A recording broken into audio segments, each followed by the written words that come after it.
Hello, welcome to my channel Science with Mosmi. Let's start our chapter.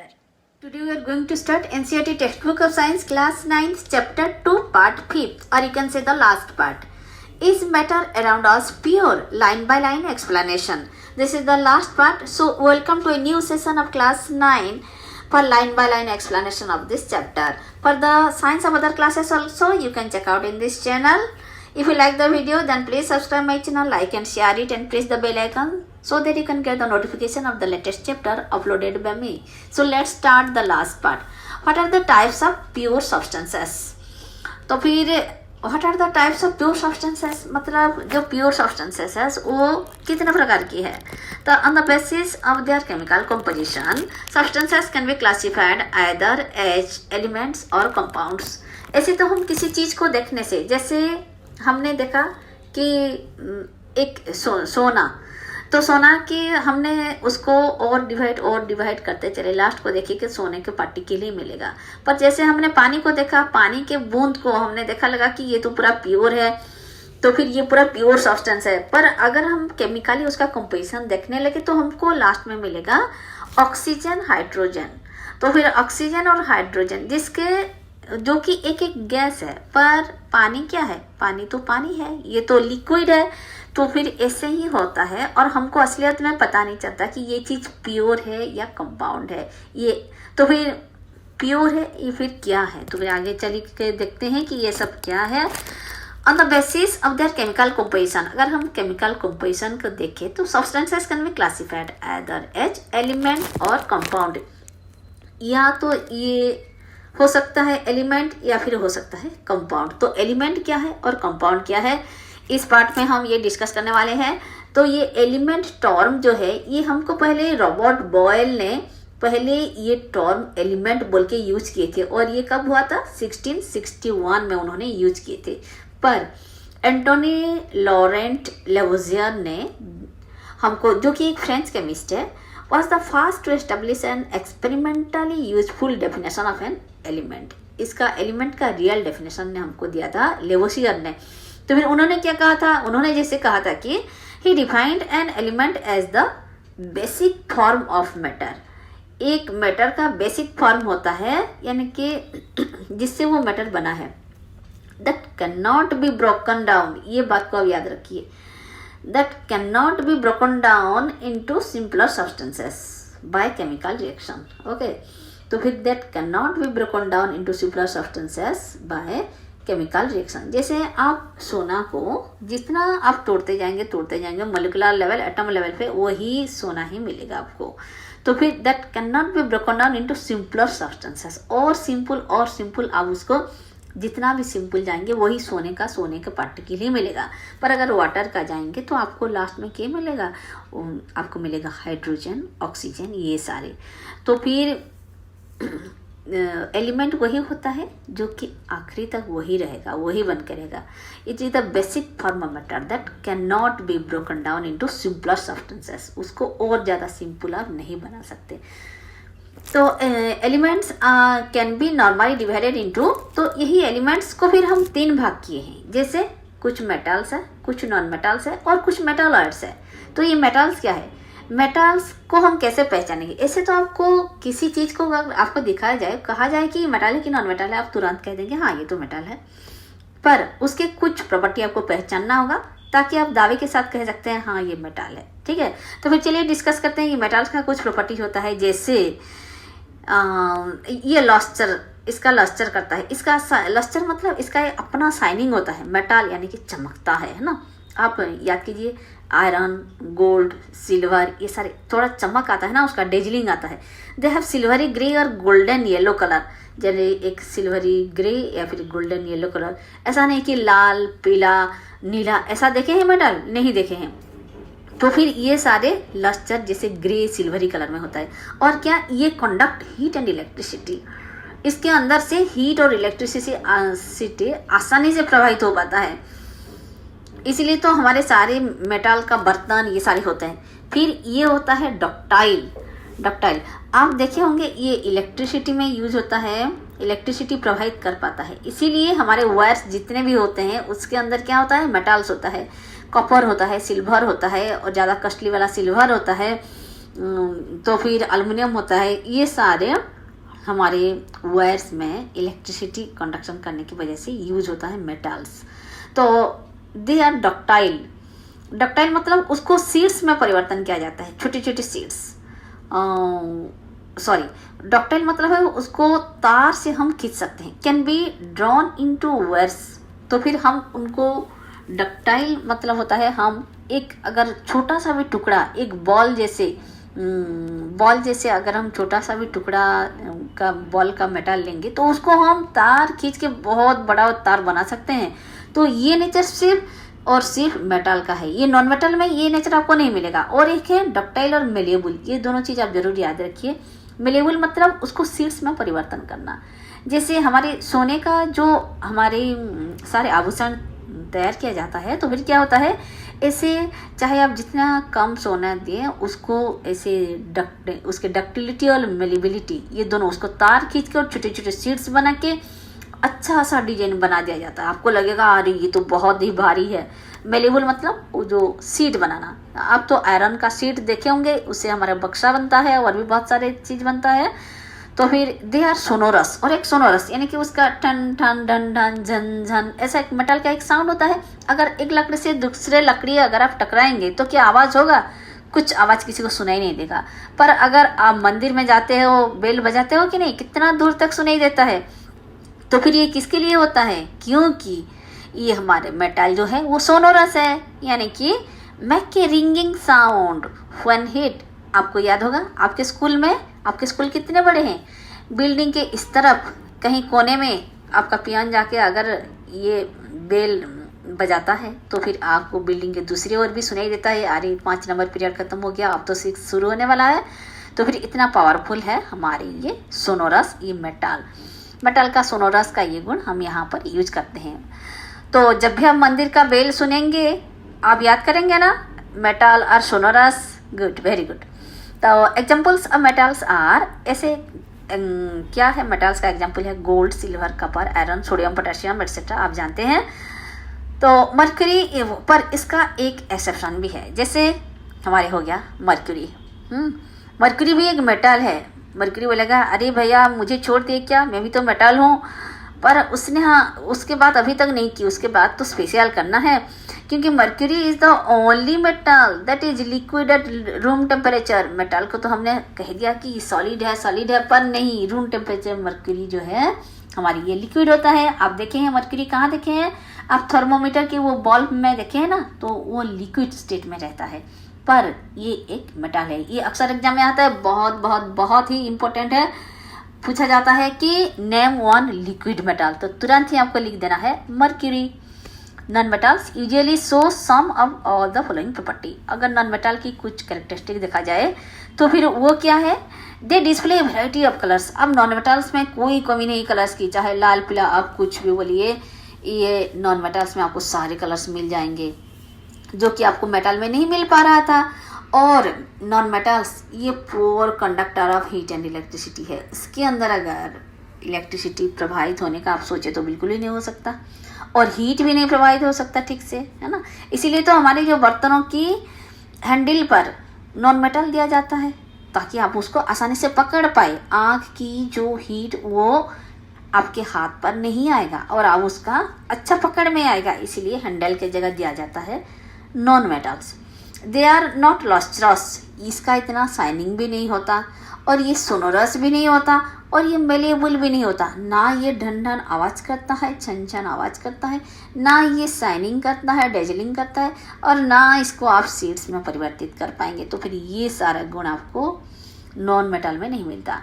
और इसका example हो गया हमारे हाइड्रोजन, ऑक्सीजन, आयोडीन, कार्बन, कोल, Coke, bromine, chlorine etcetera. और some examples है, पर कुछ ऐसी चीज़ें हैं जो कि intermediate property between those of metals and non metals. ना तो ये मेटल्स का कुछ प्रॉपर्टी पाए जाएंगे और नॉन मेटल्स का कुछ प्रॉपर्टी पाए जाएंगे, तो फिर ये क्या कहलाएंगे? दे आर कॉल्ड मेटालॉइड, यानी कि ना मेटल है ना नॉन मेटल है, ये बीचों बीच है। तो फिर ये हो गए हमारे मेटालॉइड। तो फिर एग्जाम्पल सब मेटालॉइड आप जानते हैं कि बोरोन, सिलिकॉन, जर्मानियम, टेलुरियम ऐसे कुछ है। तो फिर ये सारे हमारे हो गए मेटालॉइड। तो फिर ये 3 प्रकार का था हमारा एलिमेंट्स, यानी कि जो कि प्योर सब्सटेंस आप कह सकते हैं। तो फिर the number of elements known, आज तक ऐसे एलिमेंट्स कितने सारे हैं, मोर देन 100 है, पर 92 एलिमेंट्स जो है वो नेचुरली अकरिंग है, बाकी सब क्या है, मैन मेड है। तो majority of the elements are solid, most of उसमें से मोस्ट ऑफ सॉलिड ही है। और 11 एलिमेंट्स ऐसा है जो कि गैसियस स्टेट में है, और रूम टेम्परेचर में वो गैस होकर ही रहते हैं। 2 elements are liquid at room temperature, mercury and bromine. तो फिर 2 मर्क्यूरी हुआ या फिर ब्रोमीन हुआ, ये 2 एलिमेंट है जो कि रूम टेम्परेचर में लिक्विड स्टेट में रहते हैं, ठीक है। तो फिर elements gallium and caesium become liquid at a temperature slightly above room temperature. अगर रूम टेम्परेचर से स्लाइटली अबव कर देंगे, जैसे कि हमारे गैलियम हुआ, सीजियम हुआ, ये सारे liquid at slightly above room temperature, ये भी जैसे लिक्विड स्टेट में ही रहते हैं। आइए चलिए आप शुरू करते हैं कंपाउंड्स। तो कंपाउंड्स क्या है, एक कंपाउंड ये सब्सटेंस कंपोज्ड ऑफ, कंपाउंड नाम से ही आपको लगता है ना कि जैसे ये एक ही चीज से नहीं बना है। कंपाउंड मतलब 2 को मिलाया गया है, दो बल्कि नहीं, 1 से ज़्यादा मटेरियल को मिलाया गया है और कुछ बनाया गया है। तो फिर इसको कहते हैं, चलिए देखते हैं डेफिनेशन से हम पता कर लेते हैं सही से क्या है। एक compound is a substance composed of 2 और मोर एलिमेंट्स, 2 या फिर 2 से ज़्यादा मटेरियल मिले और दे आर केमिकली कंबाइंड। तो फिर ये बात बहुत ही important, they are chemically combined with one another in a fixed proportion.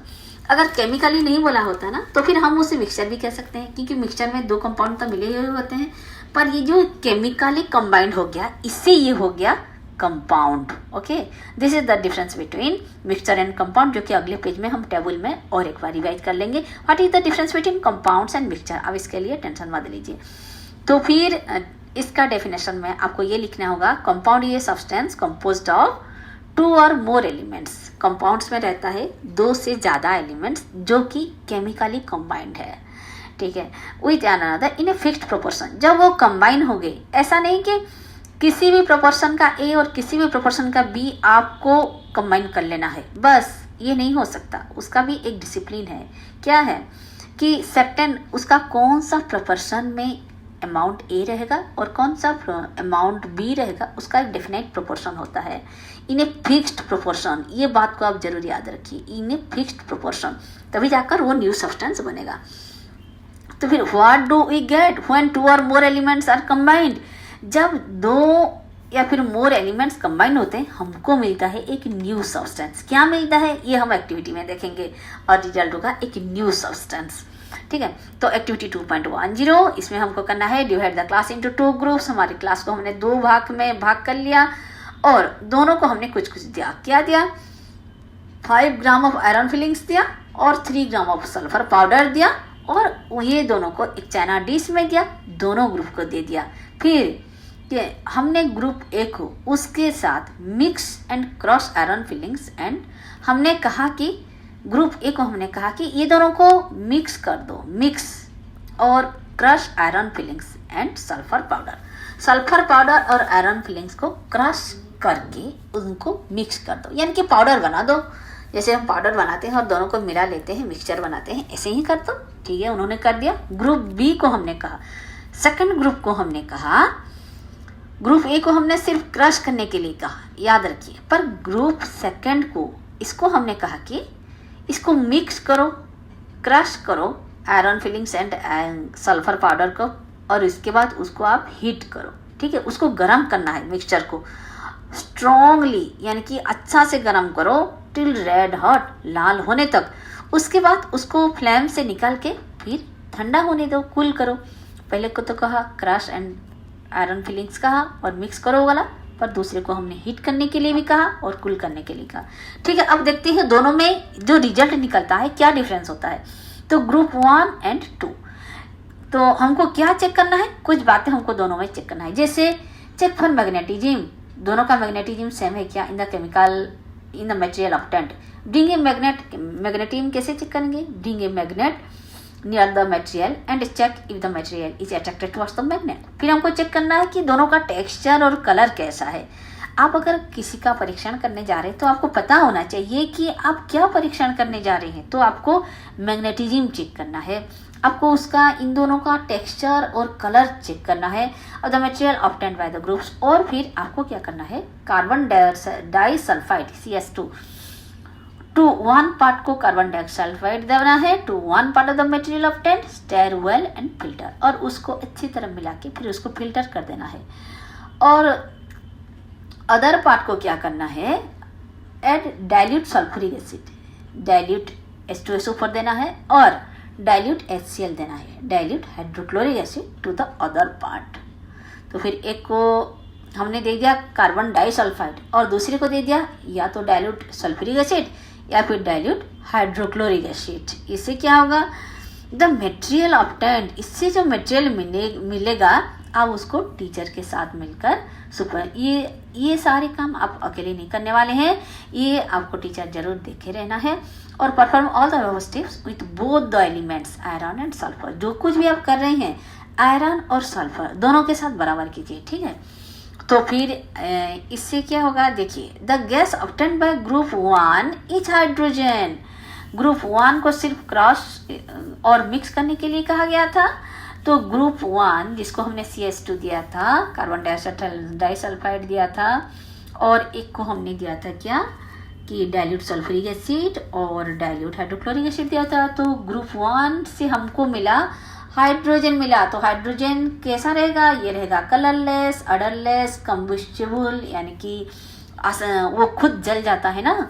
It is not advised to do the combustion test for hydrogen in the class। वो combustible है कि नहीं, आपको वो टेस्ट नहीं करना है क्योंकि आप कंट्रोल नहीं कर पाएंगे। The gas obtained by group second is hydrogen sulfide। Second को जो जिसको कि आपने सल्फ्यूरिक एसिड और हाइड्रोक्लोरिक एसिड दिया था, उनसे आपको मिला। फिर ग्रुप 2 को आपने जो दिया था हाइड्रोजन सल्फाइड, और हाइड्रोजन सल्फाइड का एक खासियत है, क्या है, ये भी कलरलेस है पर इसका स्मेल जो है वो रोटन एक्स, यानी कि आप पास में नहीं रह पाएंगे, इससे बदबूदार होगा। रोटन एक्स कभी जानते हैं आप कि शत्रु को हम ये फेंकते हैं ना, अगर किसी को आपको पसंद ना आए तो ऐसे रोटन एक्स फेंका जाता है। तो you must have observe that the products obtained by both the groups so different property. हमने देखा कि दोनों केस में अलग अलग सारी एटम को मिला, कि दोनों का जो सब्सटेंस मिला, both the groups so different properties. तो फिर अलग अलग उनका नेचर अलग अलग है। तो group 1 has carried out the activity involving a physical change, whereas in case of group 2 a chemical change. Group 1 में क्या हुआ है, जो भी एक्टिविटीज हुआ है वो सारे फिजिकल चेंज है, क्योंकि हमने मिक्स किया, क्रश किया, हमने तो कुछ उसको हीट नहीं किया, कुछ केमिकल रिएक्शन हुआ ही नहीं। तो फिर जो भी हुआ है वो फिजिकल लेवल पे हुआ है, तो फिर वो हो गया हमारा फिजिकल चेंज। उसमें जो भी चेंजेस आए हैं वो ड्यू टू फिजिकल चेंज। पर ग्रुप 2 में क्या हुआ है, हमने हीट किया था, फिर कूल किया था, ये सारे काम तो किया था। तो फिर व्हेयरएज इन ग्रुप 2 एक chemical change has taken place, जरूरी है केमिकल चेंज टेकन प्लेस हुआ है।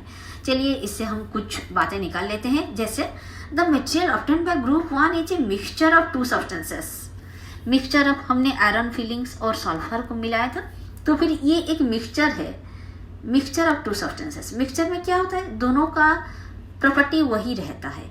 The substances given are the elements iron and sulphur. Iron और सल्फर को हमने क्रश किया था, मिक्स किया था, तो फिर इसमें इसी मटेरियल में हमको आयरन और सल्फर दोनों की प्रॉपर्टी मिलेंगे। The property of the mixture are the same as that of the constituent. तो इसमें जो इस मिक्सचर में हमको आयरन और सल्फर के दोनों की, कॉन्स्टिट्यूएंट मतलब क्या, जिससे वो मिक्सचर बना है उसे कहते हैं कॉन्स्टिट्यूएंट, यानी कि पहले वाला जो है आयरन और सल्फर से बना है उसका कॉन्स्टिट्यूएंट आपको यही हो गया आपका कॉन्स्टिट्यूएंट। तो फिर इसी का ही प्रॉपर्टी देखने के लिए सेम वही उसी का प्रॉपर्टी देखने के लिए मिलेगा। पर ग्रुप 2 में जो है the material obtained by group 2 is a compound, ये एक कंपाउंड है। तो क्या होगा, on heating the element strongly we get a compound, क्योंकि हमने हीट किया ना इसीलिए हमको मिल गया एक compound which has totally different properties. और ये कंपाउंड का नेचर जो है totally different property compare to the combining elements हमने कहा था कंपाउंड में, जैसे हाइड्रोजन एक एलिमेंट है, ऑक्सीजन एक एलिमेंट है, पर ये दोनों को आप मिलाकर अगर कंपाउंड बनाएंगे तो बनेगा वाटर, और वाटर है टोटली एक डिफरेंट, ना तो ये ऑक्सीजन जैसा है ना हाइड्रोजन जैसा है, कैसा है, ये तो एक लिक्विड है, तो ये totally different property compared to the combining elements. Clear? The composition of a compound is the same throughout. ये कंपोजिशन आप जहां पर भी चेक करें, वाटर का जो कंपोजिशन है हमेशा वही सेम रहेगा, जितना ये फिक्स्ड प्रोपोर्शन में वो रहेगा। We can also observe that the texture and colour of the, first तो कंपोजिशन सेम रहेगा, फिर टेक्सचर और colour of the compound are the same throughout. We can summarise that the physical and chemical nature of the matter in the following graphical organiser. अगर हम इसका देखें तो फिर अगले पेज में हमारा टेबल दिया गया है, देखिए इसके आपको पूरे बात पता चल जाएगा कि क्या है। ये मिक्सचर जो है हमारी, ये मिक्सचर जो है ये सॉलिड हो सकता है, गैस हो सकता है या फिर लिक्विड हो सकता है। ठीक है, अगर पर मैटर जो है ये सॉलिड, लिक्विड, गैस, ये 3 स्टेट में रहता है। ये बात तो हमको चैप्टर 1 चैप्टर 2 पढ़ के पता हो ही गया है, पर ये प्योर हो सकता है या फिर मिक्सचर हो सकता है। ठीक है, अगर प्योर हुआ तो उसे क्या, ये प्योर हो सकता है या फिर मिक्सचर हो सकता है। तो फिर अगर ये प्योर हुआ तो प्योर में क्या क्या आएंगे, एलिमेंट हो सकता है या फिर कंपाउंड हो सकता है, और अगर मिक्सचर हुए तो फिर ये होमोजीनियस हो सकता है या फिर हेटेरोजीनियस हो सकता है। अब डिटेल में हम देख लेते हैं प्योर सब्सटेंस का। तो प्योर होगा तो ये एलिमेंट होगा और कंपाउंड होगा। तो एलिमेंट होगा तो it can not be broken down into simpler substances, और इसका एग्जांपल है हमारे कपर, ऑक्सीजन, हाइड्रोजन, ये सारे। अगर कंपाउंड होगा तो ये 2-3 एलिमेंट फिक्स्ड कंपोजिशन रहेगा, can be broken down into elements by chemical और इलेक्ट्रोकेमिकल रिएक्शन। जैसे कि हमारी पानी हो गया तो पानी को हम, ये इसका फिक्स्ड कंपोजिशन रहेगा कि ये ऑक्सीजन और हाइड्रोजन से बना है, और वो केमिकल और इलेक्ट्रोकेमिकल रिएक्शन में बंधे हैं। ठीक है, तो फिर आइए अब देखते हैं मिक्सचर क्या है। मिक्सचर जो है ये हेटेरोजीनियस होमोजीनियस हो सकता है या फिर हेटेरोजीनियस हो सकता है। होमोजीनियस किससे कहेंगे, जिसका यूनिफॉर्म कंपोजिशन, यानी कि कहीं गाढ़ा कहीं 2 चीज जो मिले हैं, ऐसा नहीं कि कहाँ पर गाढ़ा है कहाँ पर पतला है, ऐसा कुछ नहीं है, उसका डिस्ट्रीब्यूशन वो इवनली रहेगा, तो उसे कहेंगे यूनिफॉर्म कंपोजिशन। जैसे कि हमारी शुगर इन वाटर, एक गिलास पानी में अगर शुगर दे देंगे तो फिर हम जिस बूंद भी चखें उतना ही मीठा लगेगा, सेम अमाउंट ऑफ मीठा लगेगा, हमको स्वीट लगेगा। और हेटेरोजीनियस क्या है, नॉन यूनिफॉर्म कंपोजिशन, यानी कि कहाँ पर ये ज़्यादा, उसका डेंसिटी ज़्यादा हो सकता है, कंसंट्रेशन ज़्यादा हो सकता है, कहाँ पर कम हो सकता है। जैसे कि आप शुगर और सॉल्ट को मिलाए देंगे तो आपको क्या पता चलेगा कहाँ पर ज़्यादा मीठी लगेगा तो कहाँ पर ज़्यादा नमकीन लगेगा। तो फिर ये हो गया हमारा हेटेरोजीनियस कंपोजिशन। ठीक है, हमने एक टेबल पिछले पेज में छोड़ दिया है, उसका भी थोड़ा डिस्कस कर लेते हैं। ये रहा हमारा मिक्सचर और कंपाउंड में डिफरेंस। तो मिक्सचर क्या है, जैसे कंपाउंड जस्ट मिक्स होता है together to form a mixture and no new substance is form. इसमें कुछ ये जस्ट मिक्स होके रहता है, no new substance is form, पर इसमें क्या होगा कि new compounds is formed. New compounds form होता है कंपाउंड्स में, मिक्सचर में कुछ न्यू फॉर्म नहीं होता। A mixture is a variable composition. ठीक है, इसका कंपोजिशन कुछ भी रह सकता है, 1:2 में हो सकता है, 2:1 में हो सकता है, 1:1 में हो सकता है, पर इसके लिए क्या होता है, एक fixed always composition, always it is fixed for a new substance. एक पर्टिकुलर सब्सटेंस के लिए पर्टिकुलर प्रोपोर्शन रहता है। नेक्स्ट होता है constitution properties of the constituent mixture, यानी कि अगर आप सल्फर और आयरन को मिला दिए तो फिर उसका मिक्सचर में आपको सल्फर और आयरन का ही प्रॉपर्टी देखने के लिए मिलेगा, जबकि अगर आप ऑक्सीजन और हाइड्रोजन मिला दिए तो आपको मिल जाएगा एक लिक्विड। न्यू सब्सटेंस है टोटली डिफरेंट, न्यू सब्सटेंस का जो है टोटली डिफरेंट प्रॉपर्टी रहेगा। और ये हो गया the constituent can be separated Fairlie easily by physical method. जैसे आपको आपके चावल में अगर आपके कंकड़ रह गया तो फिर आप सीविंग से उसको अलग कर सकते हैं। या फिर हैंड पिकिंग से आप उसको अलग कर सकते हैं। एक फिजिकल मेथड है, इसके लिए कोई केमिकल रिएक्शन ये सब वगैरह चाहिए नहीं, फिजिकल मेथड से ही आप फिजिकली उसको अलग कर सकते हैं। पर कंपाउंड में ये constituent can be separated only by chemical और इलेक्ट्रोकेमिकल रिएक्शन, ठीक है। तो फिर ये रहा हमारे difference between mixture and compound. Hope you enjoy my teaching. With this we complete the second chapter. Thank you.